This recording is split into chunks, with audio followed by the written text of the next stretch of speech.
Keyhole can be summarized in 10 seconds. We have one piece solved in the correct slot, we misalign the D layer, solve the other piece in the free slot we created, and then realign the D layer. Boom! You'll learn something. Use discount code CUBED at the Cubicle. Ciao guys. Okay, but let's rewind for a second because Keyhole is way more powerful than that. We can not only use Keyhole to insert a corner, but we can also use it to insert an edge. The only condition for Keyhole is that one of the adjacent slots we're solving into has to be empty. And that empty slot is what we call the keyhole. It gives us a temporary opening to insert the other piece and complete the pair. Now we'll always move the keyhole around with D moves, so make sure you're able to do them with the ring fingers of either hand. Let's start by looking at how to insert an edge. When we have a solved corner, we move it away using the D layer, thus creating a free slot right here. Then we just simply insert the edge like normal and bring back the corner, which solves the pair. Now make sure that you always insert these edges from an orientation of a good edge. So right here we can just simply insert it like that, or when the edge is in the back we can just do this. And keep in mind guys, you can also use keyhole in the back. So with the solved corner right here we can move it away, insert the edge into its position and bring the corner back, which solves a pair. But just be careful when using keyhole because you have to move an empty slot to the edge. If you don't do this, for example, if I move this corner right here, we will actually ruin that pair. So for this specific case, with this back right slot not solved, we'll have to make sure that we move that slot underneath the edge before solving it. But it goes without saying, if this is your first pair, you don't have to worry about any of this. Now technically, if the diagonal slot is open, you could actually do a D2 keyhole like this. But I haven't seen a lot of people do this, and I wouldn't do this in the front. Although, if you can do this from the back, I would say it's actually pretty decent, so just have a play with it and see if it works for you. Now during F2L, you rarely want to be doing wide U moves, but for keyhole they can be super handy. Because doing a wide U move is essentially the same as doing a D move plus a rotation. So instead of rotating for a bad edge, what you can also do is starting with a wide U move, which now moves the edge spot to this side right here. So you can just insert the edge in that position, and then to bring the edge back to the corner, you can either do another wide move, or you can do a D move which forces this pair to the left side, which might help with continuation for the rest of F2L. But even with good edges, you can take advantage of wide moves. For example, right here I can move the corner to the back, then inserting the edge to the correct spot, and instead of doing a D prime right now, I can actually do a wide U prime, which forces the pair in the back, and this can really help with continuation of your F2L.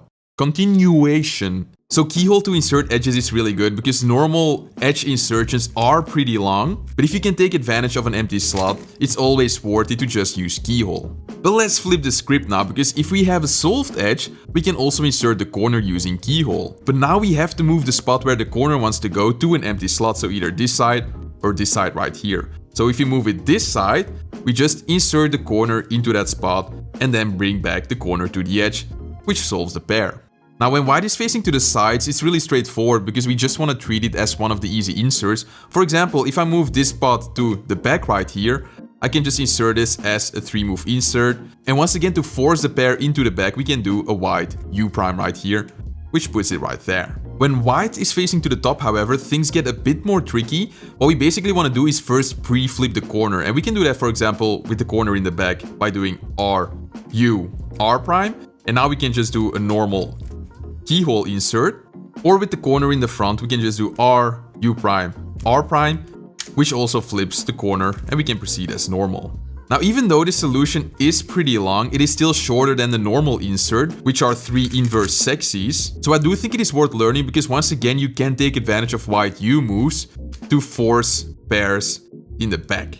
However, overall this just isn't a great case, so there's a high chance that if you solve another pair first, that you will flip the corner and now get a better case like this one right here. Using keyhole has an extra benefit, and that is look ahead, because using D moves doesn't affect any of the top layer pieces. So the only moves that affect top layer pieces are the insert right here, which makes look ahead into the next pair way easier. So inserting an edge or a corner are the basics of keyhole, but we can take this technique a step further by applying it to special cases. If the edge is flipped in a slot and the corner is solved, just move the corner out of the way, making sure that you move an empty slot underneath the edge. And now we just want to solve this edge by doing a sledge, and then inserting the edge back to its position. And if we now bring back the corner, we have a solved pair.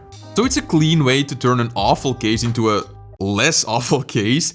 And here, once again, you can take advantage of doing wide moves. For example, when we're solving in the back, just moving it here, doing a sledge and insert, and moving it back to the back. And the same for flipped corners. We can just move it out of the slot and then solve the corner and bring it back like that. Even though these solutions are still quite lengthy, they can be really useful. For example, this case in the back isn't that great because we'll have to work with this pair right here. But alternatively, we can just move the corner to the front, flip it, and move it back. And this can be done like really fast. And then finally, I have a sick trick for you guys. So this is overall a pretty bad F2L pair because all of the solutions are pretty long. Although we can solve it using Keyhole. What? Now notice from this position right here, so with the pair in the back, we have a good edge.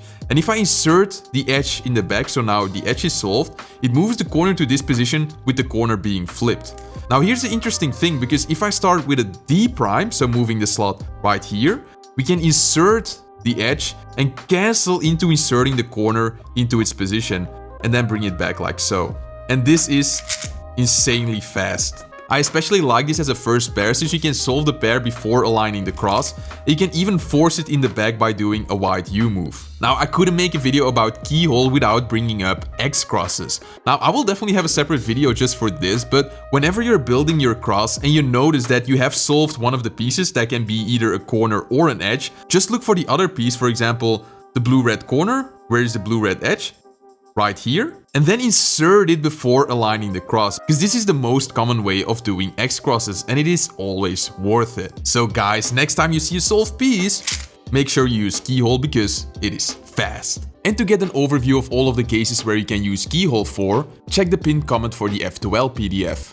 But if your cube feels like a rusty lock, don't blame the Keyhole, bruh, blame the cube. And the Ferro core? Well, that's the master key. Get it? Rusty lock, Keyhole, master key. Okay, I'm sorry guys, but you know the deal. Use discount code CUBEPAD. Thanks. Ciao.